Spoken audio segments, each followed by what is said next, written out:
ஹாய்ப்பா, எல்லாம் என்ன பண்ணிட்டு இருக்கிறீங்க? சமைச்சிட்டிங்களா? சாப்பிட்டீங்களா? சாப்பிட்ருந்தா கமெண்ட்ல சொல்லுங்க. வாங்க இன்னைக்கு அம்மா வீட்டில் என்ன சாப்பாடுன்னு பார்க்கலாம். பாருங்க, சுட சுட ஆவி பறக்க சாப்பாடு தயாராக இருக்கிறது.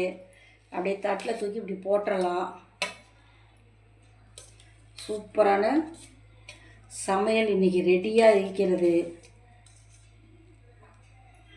கரண்டி பெரிய கரண்டியில் அழுனா கூட கம்மியாக தான் வருதுப்பா சாப்பாடு. பாருங்க, வெண்டைக்காய் புளி குழம்பு இது ரெசிபி போட்டிருக்கிறப்பா.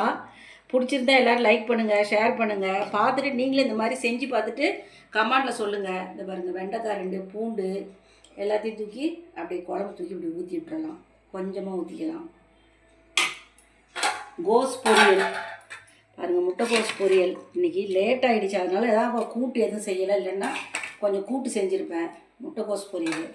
மாம்பழத்தை தூக்கி இப்படி வச்சிடலாம். அப்படி வச்சிடலாம். பாருங்கள், அப்பளம் நாக்கப்பளம் சூப்பராக இருக்கும். சும்மா நாங்கள் 2 பேர் தான், அதனால் கொஞ்சமாக தான்ப்பா செஞ்சேன். இதை வச்சுருக்கோம். அடுத்தது பாருங்கள், தயிர் எப்பயும் போல். ரசம் நேற்று வச்ச ரசம் தான் இருக்குதுப்பா, அதை கொஞ்சமாக ஊற்றிக்கிறோம். இங்கே பாருங்கள், ரசம் இருக்குது. வாங்க சாப்பிட்லாம்.